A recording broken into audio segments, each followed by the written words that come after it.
दुसऱ्या दिवशी सकाळी गावकऱ्यांना तो ओढ्याकाठी असलेल्या पुलावर बेशुद्ध अवस्थेत सापडला. तो जिवंत तर होता, पण त्याचे मानसिक संतुलन ढासळले होते. तो फक्त एकच वाक्य पुन्हा पुन्हा म्हणत होता, तिचं बाळ कुठे आहे? तिला ते परत हवं आहे. पोलीस केस झाले. पोलिसांना तपासात त्याचा कॅमेरा सापडला. संगमपूरच्या पंचायत ऑफिसमध्ये त्या कॅमेऱ्यातील शेवटच्या फुटेजबद्दल चर्चा सुरू असतानाच गावातील सर्वात वृद्ध व्यक्ती तिथे आले. पोलिसांनी त्यांना तो व्हिडिओ दाखवला. व्हिडिओच्या शेवटी फक्त अंधार होता, पैंजणांचा आवाज होता, पाळण्याचा किरकिर असा आवाज होता आणि मग एका स्त्रीचा हृदय पिळवटून टाकणारा प्रश्न, माझं बाळ कुठे आहे? त्यानंतर स्क्रीनवर 2 पोकळ डोळे दिसले. रक्ताने माखलेली पांढरी साडी दिसली आणि मोबाईल कायमचा बंद पडला. तो व्हिडिओ पाहून म्हाताऱ्याच्या डोळ्यात पाणी आलं.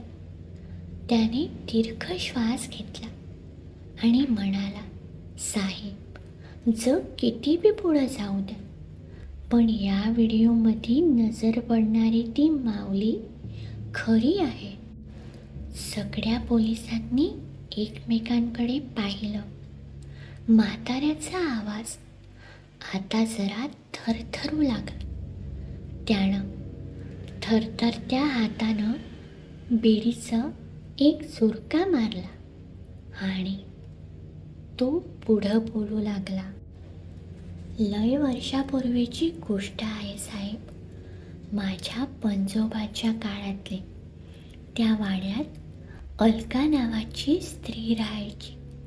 जमीनदाराच्या एकुलत्या एका लेकरासंग तिचं लगीन झालं होतं.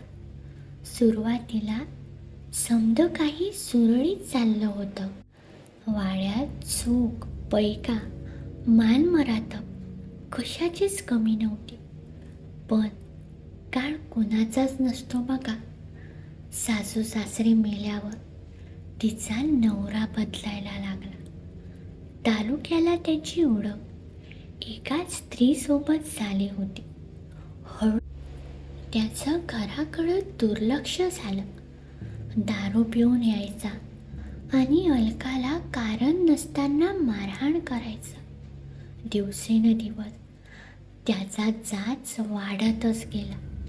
अलका बिचारी समद मुकाट्यानं सहन करायची, कारण तिच्या पोटात त्याचा वंश वाढत होता.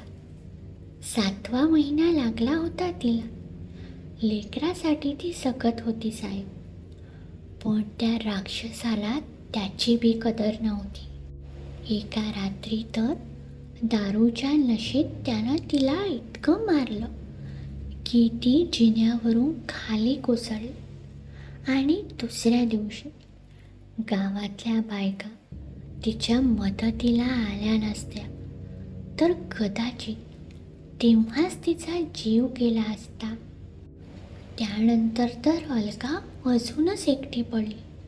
नवरा दिवसेंदिवस गायब राहू लागला. वाड्यात फक्त ते आणि तिच्या पोटातलं लेकरू. म्हाताऱ्याच्या डोळ्यात पाणी तरळलं. पण देवाला बहुतेक ते सुख बी मंजूर नव्हतं साहेब. तो हळू आवाजात म्हणाला. आणि मग आली ती रात्र, अशीच काडीकुट्ट, वाऱ्याची, पावसाची. म्हातारा थोडा गप्प बसला. त्याच्या डोळ्यात एक भीती दाटून आली होती. तो खोल सुस्कारा टाकत म्हणाला, साहेब, ती रात्र लय भयानक होती. आभाळ फाटल्यावानी पाऊस कोसळत होता. विजा कडाडत होत्या. सगळं गाव दारं खिडक्या बंद करून झोपला होता. आणि त्या मोठ्या वाड्यात अलका एकटीच होती. दिवस भरायच्या आधीच तिला बाळंतपणाच्या कळा सुरू झाल्या.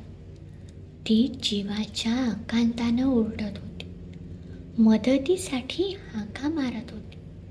पण ऐकणार कोण? नवरा तर घराकडे फिरकत नव्हता. त्या वाड्यात तिच्या आक्रोशाला उत्तर द्यायला कोणीच नव्हतं. तिला मदत करायला कोणीच नव्हतं.